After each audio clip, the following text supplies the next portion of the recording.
Welcome back folks and welcome back to a new video. So today I want to talk about GOG because we have some good news, especially related to Linux. Now at the same time, GOG has been a part of this channel for the past 4 or 5 years as I've been affiliate with them, and the reason why I did it in the first place is because of the niche they position themselves in, primarily because of two reasons. Reason number one would be that they're providing DRM free games, so that means once you purchase a title it's going to, be yours, that you fully own, and you can always access that title regardless if you have internet or not, because, you can just download the installer. And the second reason would be the GOG game preservation program because, they have been taking games which are 15-20 years old that don't really work well on newer systems, new software, new hardware, and what they decided to do is fix them, re-release them so that people can play.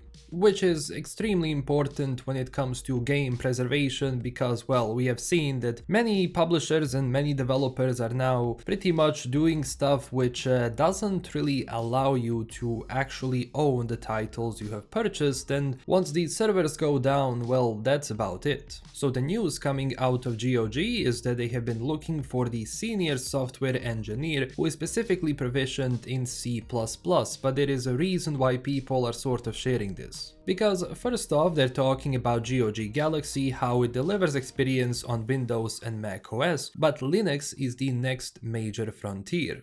They are looking for the senior engineer who will shape GOG Galaxy's architecture, tooling and development standards with Linux in mind from day one. At the same time, GOG Galaxy is a long-lived product with a large and complex C++ codebase. The challenge is twofold. First off is to evolve and modernize the codebase while maintaining stability for millions of players, and to design solutions that scale across platforms, system configurations and features. Now, this task is going to be, a colossal one because, taking GOG Galaxy, which they say has a large and complex code base, is going to be, taking some time, so don't expect this to happen overnight or specifically at the first part of 2026. But again, these are great news for any Linux users or people who want to switch to Linux in the first place, because yes, now on Linux you can play and install very easily actually like GOG games because, first off, they don't have DRM, they have offline installers, so you're kinda able to do them right now without too much hassle. But just having GOG Galaxy as a piece of software in Linux, which is going to be something that people can download and have their games in, shown properly, I think is a very good step forward. Because I believe 2026 and specifically I think 2027 is going to be a major time for Linux as just the platform. Because,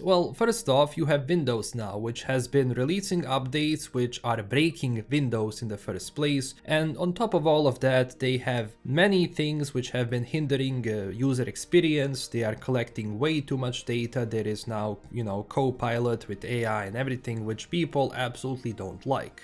And when you have a lot of bloatware, specifically increasing with each and every update as we are moving into the future and as Microsoft is trying to figure out what they want to do in the first place, people want and are looking for a different solution which is going to give them more ownership across the machine which they do own. Now, Linux is around for a very long time. You have many distros and flavors to choose from depending on what you want to use it for in the first place. And one of the aspects of Linux which has been sort of very much on the niche and was, kind of problematic to play around with long time ago was gaming, and that's why people were not sort of switching. Not primarily because you cannot really just install something like a game on Linux, that's easy, but having, software specifically for Nvidia was not really that good, and doing that and getting into gaming required that you do a lot of hassle. But now in 2026 things are changing as more and more distros are becoming,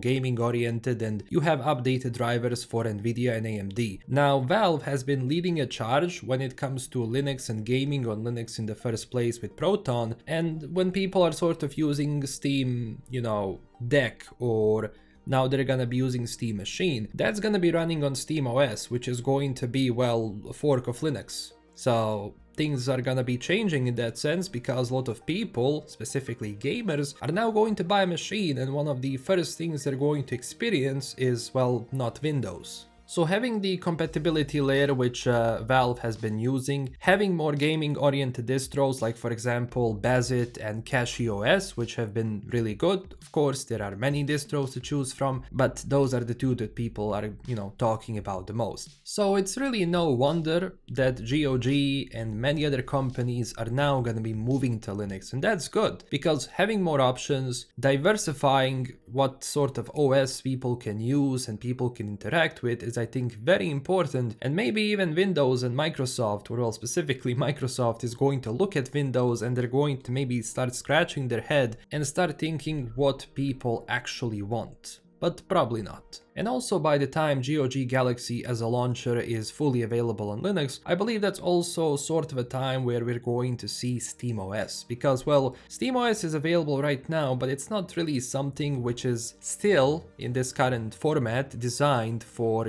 desktop environment, so you might want to wait on that. But once they fully release SteamOS, I think a lot of people are gonna be trying it out and ultimately switching, so having more apps on top of that which you can get and play around with is really good. So what do I think about this? Well, I think we're gonna start seeing more and more of this. Specifically, and as I said again, as Linux is becoming more and more used, because a lot of companies were simply not releasing on it or didn't want to bother with it because there was not that much interest. And even if it was, they didn't really bother with it. But now I think the market is going to make them do that, because, well, you want to reach as many users as possible, so you have to think very carefully on how many platforms you release. And that's the video for today. Hopefully you enjoyed this. Honestly, it really gave me a nice excuse to talk about Linux gaming, and in the future, if obviously people want to see it, I will talk more about it as more news come out, specifically when it comes to SteamOS and Steam Machine, which we are still, waiting to see what the price is going to be, as it's going to be probably revealed in the first quarter of 2026. So thank you for watching. If you enjoyed this video, consider liking and subscribing for more. Check us out on Twitter and Discord, and huge thanks to my current Patreon supporters. This is LGame signing out, and I will see you guys very soon in another video. Bye bye.